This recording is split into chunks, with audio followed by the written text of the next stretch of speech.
Hello everyone, welcome to Sanmarga classes. 5ನೇ ಪ್ರಶ್ನೆ, ಅಂತಾರಾಷ್ಟ್ರೀಯ ಸಂಬಂಧಗಳ ಅಧ್ಯಯನ ಎಂಬಂತಹ ಚಾಪ್ಟರ್ ಇಂದ ಸ್ಕೂಲ್ ಆಫ್ ಫಾರಿನ್ ಸರ್ವಿಸ್ ಅನ್ನ ಯಾಕೆ ಸ್ಥಾಪಿಸಲಾಯಿತು ಅಂತ ಕೇಳಿದ್ದಾರೆ ಮಕ್ಕಳೇ. ಏಕೆ ಪ್ರಾರಂಭಿಸಲಾಯಿತು? ಸ್ಕೂಲ್ ಆಫ್ ಫಾರಿನ್ ಸರ್ವಿಸ್ ಅಂದ್ರೆ ಏಕೆ ಪ್ರಾರಂಭ ಮಾಡಲಾಯಿತು? ಸ್ಕೂಲ್ ಆಫ್ ಫಾರಿನ್ ಸರ್ವಿಸ್ ಅನ್ನ ವಿದೇಶಾಂಗ ಸೇವೆಗೆ ಸಂಬಂಧಿಸಿದಂತೆ ಶಿಕ್ಷಣ ನೀಡಲು ಪ್ರಾರಂಭ ಮಾಡಲಾಯಿತು ಮಕ್ಕಳೇ. ಓಕೆನಾ? 1919ರಲ್ಲಿ ಅಮೆರಿಕದ ವಾಷಿಂಗ್ಟನ್ ಜಾರ್ಜ್ಟನ್ 1919ರಲ್ಲಿ ಅಮೆರಿಕದ ವಾಷಿಂಗ್ಟನ್ ಜಾರ್ಜ್ಟನ್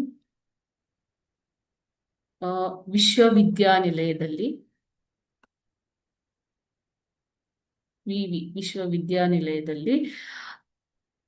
ಮಾಜಿ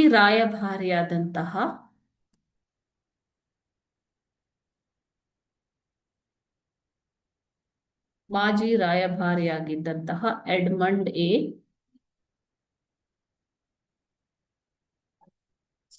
ವಾಲ್ಶ್ ರವರು ಈ ಒಂದು ಸ್ಕೂಲ್ ಆಫ್ ಫಾರಿನ್ ಸರ್ವಿಸ್ ತಮ್ಮ ಹೆಸರಿನಲ್ಲಿ ವಿದೇಶಾಂಗ ನೀತಿಗೆ ಸೇವೆಗೆ ಸಂಬಂಧಿಸಿದ ಶಿಕ್ಷಣ ನೀಡಲು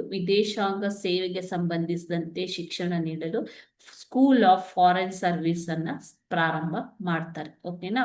ಎಲ್ಲಿ? ಅಮೆರಿಕದ ವಾಷಿಂಗ್ಟನ್ ಜಾರ್ಜ್ಟನ್ ವಿಶ್ವವಿದ್ಯಾನಿಲಯದಲ್ಲಿ. ಯಾರು ಸ್ಥಾಪಿಸಿರೋದು ಮಕ್ಕಳೇ? ಎಡ್ಮಂಡ್ ಎ ವಾಲ್ಶ್ ರವರು ಸ್ಥಾಪಿಸಿರುವಂತದ್ದು ಸ್ಕೂಲ್ ಆಫ್ ಫಾರಿನ್ ಸರ್ವಿಸ್.